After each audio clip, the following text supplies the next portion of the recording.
किसी के मन की बातें पढ़ने के लिए आपको 3 तरीके पता होने चाहिए। ये तरीके सीखना बहुत महत्वपूर्ण है। इन तरीकों को सीखकर आप आसानी से समझ सकते हैं कि कोई कैसा सोच रहा है। तो आइए मैं आपको गौतम बुद्ध की एक कहानी सुनाता हूँ जो आपको दूसरों के मन को पढ़ने के तरीके सिखाएगी। बहुत समय पहले की बात है। एक छोटे से गांव में 2 भाई थे। बड़े भाई को अंधा था, इसीलिए वह हमेशा घर पर ही रहता था और छोटे भाई खेती करता था। हालांकि खेतों में बहुत सारे जानवर थे और उनके कारण पूरी कृषि बर्बाद हो रही थी। इससे छोटे भाई को बहुत परेशानी हो रही थी। फिर एक दिन उसे ख्याल आया कि वह अपने अंधे बड़े भाई की मदद क्यों नहीं लेता ताकि वह खेतों से जानवरों को भगा सके। क्योंकि उसका बड़ा भाई अंधा था, वह खेत में बैठकर जानवरों की आवाज सुनते ही उन्हें डरा सकता था। इस तरीके से हमारी कृषि बच सकती थी। इस सब कुछ सोचने के बाद उसने अपने खेत में एक छोटा सा झोपड़ा बनाया और अपने अंधे भाई को उसमें रखा। उसने उसे कहा, भाई, अगर तुम किसी जानवर की आवाज सुनो तो जोर से चिल्लाओ और जानवर यहाँ से भाग जाएंगे। इससे हमारी फसलें बच जाएगी। बड़ा भाई अपने छोटे भाई के विचार से सहमत हो गया और खेत में बैठने लगा। जब कभी उसे किसी जानवर की आवाज सुनाई पड़ती, वह तुरंत जोर से चिल्लाने लगता और जानवरों को डरा कर भगा देता। वे कई दिनों तक ये अभ्यास जारी रखते हैं। एक दिन एक हिरण उनके खेत में दौड़ रहा था और खेत को तोड़कर भाग गया। हालांकि एक राजा भी वहां था जो हिरण की पीछा कर रहा था। राजा का ध्यान अंधे भाई पर गया और उनसे पूछा, क्या तुमने यहाँ एक हिरण देखा है? जवाब में अंधे भाई ने कहा, मैं अंधा हूँ, मैं कैसे हिरण देख सकता हूँ, पर मैं तुम्हें इतना बता सकता हूँ कि मेरी खेत से जो जानवर भाग गया है वह आपकी पीछा करने लायक नहीं है। आप अपना समय बर्बाद कर रहे हैं। राजा उस अंधे के शब्दों से चौंका हुआ था। उसे आश्चर्य हुआ कि अंधा यह कैसे कह सकता है कि जो हिरण मैं ढूंढ रहा हूँ वह पीछा करने लायक नहीं है। तब राजा ने अंधे से कहा, क्या तुम मुझसे झूठ नहीं बोल रहे? एक ओर तुम कहते हो कि तुम अंधा हो और दूसरी ओर तुम यह दावा करते हो कि वह जानवर जो यहाँ से भाग गया है मेरे पीछे पड़ने के लायक नहीं है। फिर अंधा भाई ने कहा, ओ राजा, वह प्राणी जिसे तुम हिरण समझ रहे हो वह वास्तव में हिरण नहीं है, वह एक मादा हिरण है और मेरे ज्ञान के अनुसार वह गर्भवती है। मैंने कभी सुना नहीं है कि कोई राजा एक गर्भवती मादा हिरण की शिकार करता है। इसलिए मैं तुम्हें यह कह रहा हूँ कि वह तुम्हारे पीछे पड़ने के लायक नहीं है। तुम्हें उसकी पीछा करने में अपना समय बर्बाद नहीं करना चाहिए। यह सुनकर राजा और भी हैरान हुआ। उसे समझ में नहीं आया कि अंधा यह कैसे जान सकता है कि वह गर्भवती मादा हिरण है। उसने सोचा कि कैसे एक अंधा यह जान सकता है मैं जिस हिरण की शिकार कर रहा हूँ वह क्या गर्भवती है या नहीं।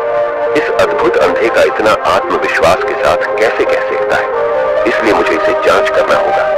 इसलिए राजा ने सत्यता जानने का निश्चय किया और अपने कमांडर से कहा, कमांडर, मुझे चाहिए कि वह प्राणी जिंदा रहे क्योंकि मुझे जांच करना है कि यह वाकई एक गर्भवती मादा हिरण है। यह अंधा आदमी इतनी आत्मविश्वास के साथ कह रहा है और मुझे यह सुनिश्चित करना है। जाओ और जांचो कि क्या वह एक गर्भवती मादा हिरण है। राजा के आदेश पर कमांडरों ने हिरण को पार करने के लिए चला गया।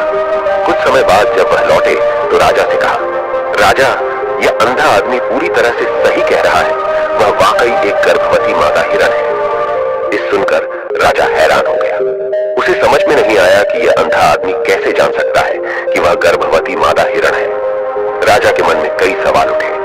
आखिरकार राजा ने इस पर पूरी तरह से समझौता करने का निश्चय किया और अंधे से कहा, सुनो, मुझे यह नहीं पता कि तुम सचमुच अंधे हो या नहीं, लेकिन मैं तुमसे एक सवाल पूछने आया हूँ। क्या तुम मेरे सवाल का सही जवाब दोगे? जवाब में अंधे ने कहा, राजा, आप मुझसे जो भी पूछना चाहेंगे मैं आपको सच्चाई से जवाब दूंगा।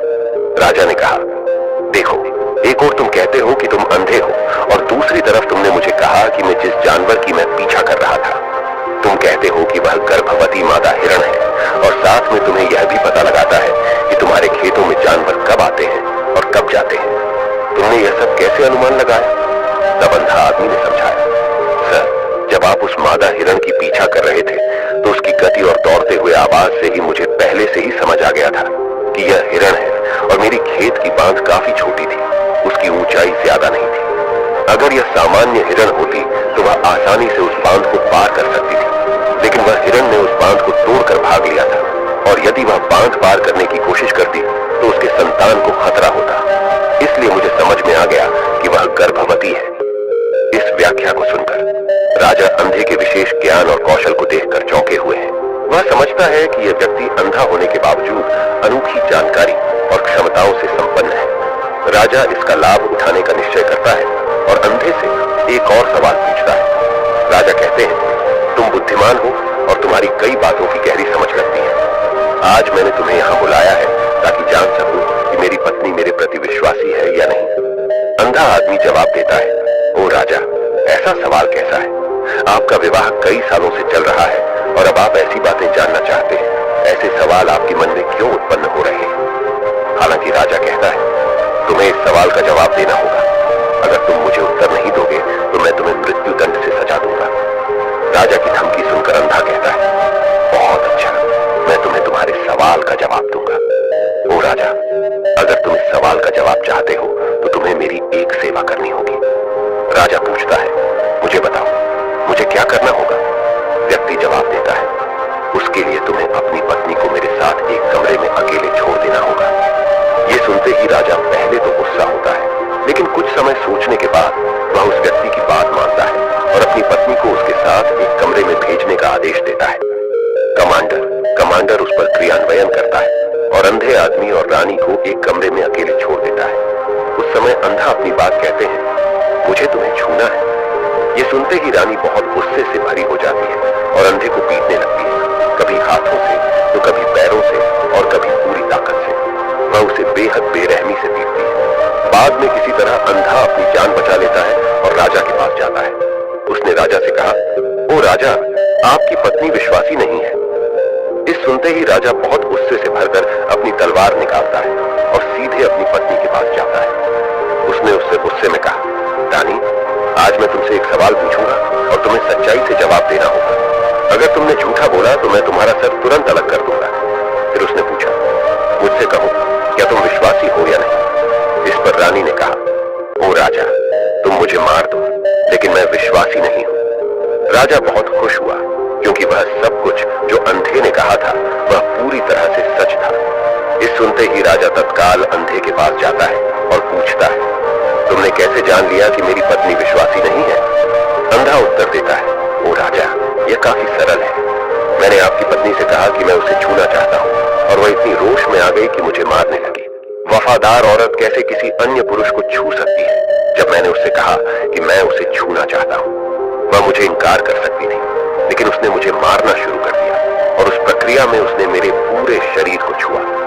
अब तुम मुझसे बताओ, इस प्रकार की औरत विश्वासी कैसे हो सकती है? राजा कहता है, तुम बहुत बुद्धिमान हो। ठीक है, तो चलो आगे बढ़ते हैं। उसके बाद वह जोर से कहता है, एक और सवाल का सही जवाब दो और मैं तुम्हें यहां से जाने दूंगा। राजा फिर पूछता है, मुझे बताओ, क्या मैं सचमुच मेरे पिता का बेटा हूं या किसी और का? इस पर अंधा आदमी उत्तर देता है, ओ राजा, इससे तुम्हारा क्या लेना देना है? चाहे आपके माता पिता कौन हो, आप इस राज्य के राजा हो, तो इस सवाल को छोड़ दो। लेकिन राजा जिद करता है, नहीं, मुझे इस सवाल का सटीक जवाब चाहिए, वरना यह सवाल मुझे हमेशा परेशान करेगा। इसलिए मैं सच्चाई जानना चाहता हूँ। अगर तुम सही जवाब दोगे तो मैं तुम्हें यहाँ से जाने दूंगा। अंधा आदमी उत्तर देता है, ओ राजा, मेरे लिए इस सवाल का उत्तर देने के लिए तुम्हें अपनी माँ के पास जाने की कोई आवश्यकता नहीं है। मैं अभी बता सकता हूँ कि तुम किसके बच्चे हो, लेकिन उससे पहले मैं चाहता हूँ कि तुम मुझसे वादा करो कि तुम मुझसे गुस्सा नहीं करोगे। राजा कहता है, हाँ, मैं वादा करता हूँ कि मैं गुस्सा नहीं करूंगा। फिर अंधा आदमी जवाब देता है, ओ राजा, मैं तुम्हें बताने की आवश्यकता नहीं है कि तुम सचमुच अपने पिता के बच्चे हो। मैं तुम्हें अब बता दूं कि तुम मेरे स्वामी, राजा और परमेश्वर के पुत्र हो। मैं वादा करता हूँ कि मैं आपसे गुस्सा नहीं होऊंगा। फिर अंधा राजा से कहता है, तुम सचमुच अपने पिता के बच्चे हो, लेकिन तुम एक कंजूस व्यापारी की छाया में भी हो। ये सुनते ही राजा बहुत खुश हो जाता है और तत्काल अपनी माँ के पास जा जाता है। उससे कहता है, माँ, कृपया मुझे सच बताओ, क्या मैं सचमुच अपने पिता का बच्चा हूँ या किसी अन्य का? अगर तुम मुझे सच नहीं बताओगी तो मैं यहाँ ही अपनी जान दे दूंगा। मुझे सच बताओ क्या है? राजा की माँ कहती है, पुत्र, तुम सचमुच अपने पिता का बच्चा है, लेकिन तुम एक कंजूस व्यापारी की छाया में भी हो। जब मैं नहाकर अपनी आवश्यकता अनुसार देख रही थी तो मैंने तुम्हारी ऊपर कंजूस व्यापारी की छाया देखी। ये सुनते ही राजा बहुत खुश हो जाता है और तत्काल ही अंधे के पास लौटता है। उससे पूछता है, तुमने कैसे जान लिया कि मेरी ऊपर कंजूस व्यापारी की छाया थी? अंधा जवाब देता है, ओ राजा, आप मुझसे कई सवाल पूछते हैं और मैंने सभी के सही उत्तर दिए। अगर आप कोई अन्य राजा होते तो मैंने अब तक कई पुरस्कार प्राप्त कर लिए होते, लेकिन आपने मुझे कुछ नहीं दिया। मैंने अब तक एक भी पैसा नहीं दिया है। इसी से मैंने अनुमान लगाया कि आप बहुत कंजूस हैं। ये सुनकर राजा हंसते हुए कहता है, जो भी तुम मांगोगे मैं जरूर दूंगा, लेकिन मुझे बताओ, तुम कैसे जान लेते हो क्या सही है और क्या गलत, और तुम इतने सटीक और निष्कलंक उत्तर कैसे दे सकते हो? अंधा आदमी कहता है, ओ राजा, मैं प्राकृतिक रूप से अंधा हूं। अगर मेरी आंखें होती तो मैं किसी के विचारों को आसानी से समझ सकता। मन का अपनी भाषा होती है और इस भाषा को किसी के शरीर की क्रियाओं में देखकर समझा जा सकता है। व्यक्ति की आंखों, होठों, काम करने के तरीके और उनकी गतिविधियों को देखकर हम समझ सकते हैं कि उसके मन में क्या चल रहा है। इस पर आधारित हम किसी के विचारों को जान सकते हैं, लेकिन मैं अंधा हूं, इसलिए मुझे क्रियाओं के माध्यम से जानना पड़ता है। अगर मुझे कुछ जानना होता है तो मैं अगले व्यक्ति को कार्य सौंपना पड़ता है। देखना होगा कि वह कैसे काम करता है और उसके आधार पर मैं समझ सकता हूं कि उसके मन में क्या चल रहा है।